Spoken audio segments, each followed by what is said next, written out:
जब भी कोई प्रोग्राम देखें तो हम एक्सपेक्ट कर रहे होते हैं कि कोई मेन्यू डिस्प्ले हो और उस मेन्यू के ऊपर मुख्तलिफ फर्दर कोई सब टास्क अगर परफॉर्म हो रहे हो तो हम सब टास्क मेन्यू में नज़र आ रहे हो, उनमें से कोई एक टास्क हम चूज़ करें और उस चॉइस के ऊपर हमारे पास हम स्विच में जंप कर जाते हैं और उससे रिलेटेड हम केस को एग्जीक्यूट करते हैं और वो टास्क परफॉर्म हो जाता है। तो मेन्यू ड्रिवन प्रोग्राम का जो फ्लो होता है कुछ इस तरह से होता है कि हम सबसे पहले तो हमारे पास मेन्यू आता है, उस मेन्यू की बेस के ऊपर जो यूज़र को शो होता है, उस मेन्यू की बेस के ऊपर यूज़र से एक चॉइस मांगी जाती है। और जैसे ही जब यूज़र से चॉइस मांगी जाती है तो आप on the basis of the choice we jump to the that specified case related to that choice. For example इस सिनेरियो में हमारे पास मेन्यू आ रहा है और यूज़र से पूछ रहा है कि यूज़र हमसे पूछ प्रोग्राम हमसे यूज़र से पूछ रहा है कि आप कोई एक ऑप्शन क्लिक करें, एंटर करें, उसकी बेस पे हम जो है रिलेटेड प्रोग्राम एग्जीक्यूट करेंगे। तो रिलेटेड प्रोग्राम में हम कह सकते हैं कि हमने हमने कुछ 3 प्रोग्राम पहले प्रीवियस बनाए थे, इवन ऑड कैलकुलेटर वाला और पॉजिटिव नेगेटिव वाला, उनको यहाँ पे थोड़ा सा देखने की कोशिश करते हैं। तो पहले अगर यूज़र कैपिटल ए एंटर करे या स्मॉल एंटर करे तो इवन ऑड एग्जीक्यूट हो जाए। कैपिटल बी एंटर करे या स्मॉल बी एंटर करे तो कैलकुलेटर वाला प्रोग्राम एग्जीक्यूट हो जाए। कैपिटल सी या स्मॉल सी एंटर करे तो पॉजिटिव हो जाए। For example user capital B enter करता है तो कैपिटल बी एंटर करने पे चॉइस पे हम स्विच हमें केस बी पे ले जाएगा, कैपिटल बी पे। यहाँ पे ब्रेक नहीं है तो हम ऑटोमेटिकली स्मॉल केस पे आ जाएंगे और स्मॉल केस से हम इस केस की स्टेटमेंट्स को एग्जीक्यूट कर देंगे। और एट द एंड जब ब्रेक आया तो ब्रेक से हम केस से बाहर आ जाएंगे। इन केस अगर यूज़र स्मॉल बी एंटर करता है तो स्मॉल बी के अंदर भी हमारे पास हमें चॉइस में बी आया, स्विच हमें स्मॉल बी की केस पे ले गया और उससे आगे ऑटोमेटिकली इसकी स्टेटमेंट को एग्जीक्यूट किया और ब्रेक हमें बाहर ले जाएगा। सो दिस इज द सिनेरियो। अब अगर इन ब्रैकेट्स को देखें तो ये एक ब्लॉक को शो कर रहे हैं। इस ब्लॉक को लगाने का मकसद कि हमारा प्रोग्राम ब्यूटीफाई हो जाएगा। आप it is not the must. और ब्यूटीफाई होने का मतलब कि यहाँ पे अगर हम इस वक्त फॉर द टाइम बीइंग एक स्मॉल स्टेटमेंट लिख रहे हैं, इसकी जगह हम पूरा प्रोग्राम जो हमने पूरा इवन ऑड का लास्ट बनाया था वो यहाँ पे सब इंसर्ट कर सकते हैं। इस तरह कैलकुलेटर तो यहाँ पूरा प्रोग्राम कैलकुलेटर का पे इंसर्ट कर सकते हैं। इस तरह पॉजिटिव नेगेटिव है तो पूरा प्रोग्राम पॉजिटिव नेगेटिव का इंसर्ट कर सकते हैं। सो लेट्स चेक कि ये कैसे हो सकता है। वही प्रोग्राम जो हमारी स्लाइड्स के अंदर था, हम सबसे पहले इसको चला के देखें तो हम एग्जीक्यूट में कंपाइल एंड रन किया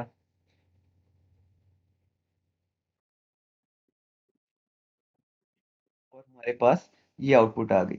जैसे ये आउटपुट आई हमने देखा कि हमारे पास मेन्यू के अंदर हमसे पूछा जा रहा है यूज़र से कि यूज़र को एंटर चॉइस करे और आगे एक मेन्यू नज़र आ रहा है। मेन्यू नज़र आने के बाद हमारे पास कर्सर यहाँ पे आके रुक गया।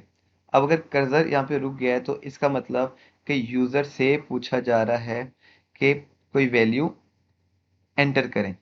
कोई वैल्यू जो भी एंटर यूज़र करेगा, फॉर एग्जांपल यूज़र एंटर कर देता है कैपिटल सी को, तो स्विच के पास वैल्यू चॉइस की जाएगी और चॉइस की बेस के ऊपर हम स्विच कर देंगे केस सी के कैपिटल सी के ऊपर और उससे आगे रिलेटेड हमारे जो भी स्टेटमेंट है वो डिस्प्ले हो रही है, विच इज़ पॉजिटिव और नेगेटिव हो रही है। ओके, सो एक मेन्यू हमने खूबसूरत सा डिज़ाइन किया है। ठीक है, अब इस मेन्यू को जो भी हम देख रहे हैं प्रॉपर आपने हम स्केप सीक्वेंसेस नेक्स्ट लाइन वाले यूज़ कर रहे हैं और जिसकी वजह से एक प्रॉपर एक ब्यूटीफाइड वे के अंदर हमें एक ये मेन्यू डिस्प्ले होता हुआ नज़र आ रहा है। ओके, लेट्स सपोज कि हम पॉजिटिव और नेगेटिव वाला ये पोर्शन जो है इसमें कोई प्रोग्राम एंटर कर देते हैं। हम यहाँ पे आए, एक पुराना प्रीवियस प्रोग्राम जो हमने बनाया था पॉजिटिव और नेगेटिव का, वो एज इट इज कॉपी किया और स्विच मेन्यू में आ गए और हमने यहाँ पे पेस्ट कर दिया। पेस्ट करने के बाद इसको थोड़ा सा इसकी इंटेंडेशन बेहतर कर दें। ठीक है, तो नाउ हमारे पास दिस पोर्शन जो एज इट इज पेस्ट किया है, पेस्ट भी किया हमने इन पैरेंथेसिस के अंदर। ये इफ स्टेटमेंट बेस्ड प्रोग्राम है। ठीक, जैसे ही हमारा स्विच मेन्यू हमें स्विच करा के केस सी के पास लेके आएगा। केस सी से आगे हमारे पास ये as it is line execute शुरू हो जाएंगी और इसमें हम चेक करेंगे कि वेदर एक हम यूजर से वैल्यू गेट करें, जिसके लिए हम एक इंटीजर डिक्लेयर कर रहे हैं नंबर के नाम से, और यूजर से वैल्यू गेट की और चेक कर रहे हैं वो वैल्यू हमारे पास ग्रेटर देन ज़ीरो है या ग्रेटर देन ज़ीरो नहीं है। ओके, चला के देखें, इसको एग्जीक्यूट करें। एग्जीक्यूट किया, हमें सी ऑप्शन के अंदर डाला था तो सी ऑप्शन को एंटर किया। अब सी ऑप्शन में स्विच में यहाँ पे इस पोजीशन पे ले आए केस सी के अंदर, और आगे positive negative as it is show हो गया, enter an integer as is show हो गया, और सी नंबर हमें जो है प्रोग्राम रोक दिया गया जब तक कोई वैल्यू एंटर ना करे। लेट्स सपोज 6 एंटर करते हैं, तो 6 एंटर करेंगे, आगे आएंगे तो 6 इज ग्रेटर देन 0, तो हमारे पास आउटपुट आ जाएगा you enter it is positive number. So this is the example. इसी तरह हम फॉर एग्जाम्पल कैलकुलेटर वाले पोर्शन में भी एंटर करने की कोशिश करते हैं। तो days of the week use किया था यूजिंग स्विच। हम एज इट इज इसको कॉपी करें, कंट्रोल सी किया और स्विच मेन्यू के अंदर आए और स्विच मेन्यू में कैलकुलेटर वाले पोर्शन में हमें इसको एज इट इज पेस्ट कर दिया। एज इट इज जैसे पेस्ट किया, ये चीज हमारे पास आ गई। अब इसको एग्जीक्यूट करें तो केस बी है, केस बी के अंदर ये स्टेटमेंट पहले से थी मौजूद, और ब्रेक स्टेटमेंट हमारे पास पहले से मौजूद थी, और सिर्फ ये पोर्शन हमने ऐड कर दिया अलग से लिख के। हम यहाँ पे भी लिख सकते हैं, अलग से भी लिख सकते हैं। और अब इसको प्रोग्राम को अगर हम चलाएं, एग्जीक्यूट करें, और बिकॉज हमने केस बी के अंदर एंटर किया है तो इसको चेक करते हैं। कंपाइलर रन किया, कंपाइलर रन में अब हमसे यूज़र पूछ रहा है कि मेन्यू में वैल्यू एंटर करें, तो let's suppose capital P enter कर देते हैं। कैपिटल पी जैसे ही एंटर किया तो हमारे पास सबसे पहले कैलकुलेटर से रिलेटेड मैसेज डिस्प्ले हुआ, फिर आगे मैसेज डिस्प्ले हुआ enter number from 1 to 7। Then after that switch के अंदर हम उस रिलेटेड वैल्यू पे स्विच कर जाएंगे, हमारे पास चॉइस है। अब अगर यहाँ पे देखें तो it is important to note के ये भी एक स्विच यूज हो रही है। ठीक है, पहले हम एक आउटर स्विच यूज कर रहे थे और इस स्विच के अंदर एक केस के अंदर हम दोबारा स्विच यूज कर रहे हैं। So it is also known as nested switch, कि switch within the switch जो होती है वो नेस्टेड स्विच कहलाती है। तो हम एक सिनेरियो, हमारे पास एग्जांपल, हम इसको नेस्टेड स्विच की भी ले रहे हैं। तो इस स्विच के अंदर स्विच आ रही है और स्विच के जरिए हमसे पूछा जा रहा है कि वैल्यू कौन सी हम एंटर करेंगे। फॉर एग्जाम्पल हम एंटर कर देते हैं 6। अगर एंटर करेंगे चॉइस 6 तो हम इस केस नंबर 6 के पास चले जाएंगे और हम आउटपुट में हमारे पास सैटरडे डिस्प्ले हो जाएगा। तो सैटरडे डिस्प्ले होने के बाद ब्रेक है, तो ब्रेक स्टेटमेंट हमें ऑटोमेटिकली स्विच स्टेटमेंट से बाहर ले जाएगी और हमें इस रिटर्न तक ले जाएगी। जस्ट एंटर, और रिटर्न पे जैसे आए तो हमारे पास प्रोग्राम एग्जिट हो गया, और रिटर्न वैल्यू 0 मतलब कि legal termination of the program हुई है। So this is the switch statement. और आज के टॉपिक में हमने स्विच स्टेटमेंट को कम्प्लीटली देखा और इसको मुख्तलिफ सिनेरियोज को देखा। नेक्स्ट टॉपिक में हम कंट्रोल स्टेटमेंट्स की अनदर टाइप कैटेगरी को जो देखेंगे विच इज आइट्रेशंस और लूप, और इसमें specifically we will see the for loop. और फॉर लूप को इन मुख्तलिफ सिनेरियोज के अंदर देखेंगे, उनकी एग्जांपल देखेंगे कि ये कैसे काम कर रही है। आज तक के लिए इतना ही। Hope you understand it. See you in next lecture.